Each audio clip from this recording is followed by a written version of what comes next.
I got home from a business trip and noticed my slippers were still wet. I asked Mary if we'd had anyone over. She froze for just a second, then laughed it off. Come on, you know I'm terrible with people. I just like quiet weekends at home. Isn't that what you always said you loved about me? That I'm so low maintenance? I gave her a vague smile and waited until she left to go shopping. Then I went through the apartment, room by room. Someone had used my razor. A pair of pajamas in the closet had been worn. But the kicker? The box of condoms in the nightstand was completely empty. 2 days, 12 condoms. Guy had stamina, I'll give him that. I swallowed my anger and pulled out my phone. Get me all the security footage from our building for the past 2 days. And keep it quiet. Next day at work, the footage was already in my inbox. I clicked it open and scrubbed through. Clear as day. Time stamped down to the second. Starting 3 days ago, some guy had been coming and going from my place. A lot. The last clip was from an hour before I got home. The elevator opened. He stepped out with his arm around Mary's waist. They stopped right outside our door and kissed. Long, slow, the kind of kiss where you can't tell where one person ends and the other begins. Mary's hand slipped inside his coat. I'd never seen her like that. So eager. So hungry. I knew exactly who he was. Dean Gilbert, Mary's new assistant. I'd seen his resume. 25, fresh back from some program overseas. 6'1", with the kind of face that gets you places. The video froze on him kissing her neck. I closed the window and leaned back. That's when someone knocked. 2 quick raps. Come in. The door opened, and there he was, Dean Gilbert, in a fitted light gray suit that showed off his height, every hair in place. His eyes had that cocky confidence you see in young guys mixed with something lazier, almost smug.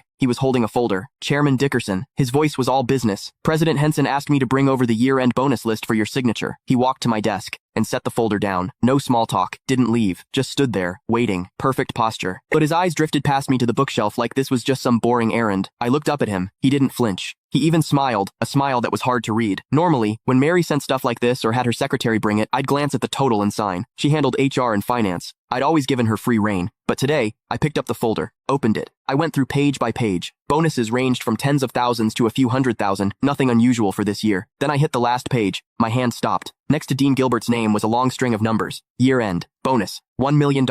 And in the notes, +1 company BMW, 730 Li, $1 million. A BMW 7 Series, for an assistant who'd been here less than 6 months. I stared at that number for 2 seconds. Then I looked up. Dean was watching me. That little smile had gotten bigger, and there was something in his eyes, now impatience. Chairman Dickerson, is there a problem? His tone was still polite, but there was an edge, a push. Miss Henson is waiting to head out. He made sure to emphasize those last words. I picked up my Mont Blanc pen and uncapped it. The tip hovered over the signature line. Didn't touch down. Mr. Gilbert, you've been with the company about 5 months now, right? My voice gave nothing away. 1 week shy of 5 months. Quick answer. Smooth. I said nothing. I signed. Thank you, Chairman Dickerson. He took the folder back, flipped to check my signature, then closed it. And right as he turned to leave, I caught it. His lips moved. Fast and silent. No sound. But I could read it clear as day. 3 syllables. Old bastard. He didn't even bother closing the door behind him. I stayed in my chair. Didn't move. The pen cap clicked back into place. Click the link in my bio to get the full story for free.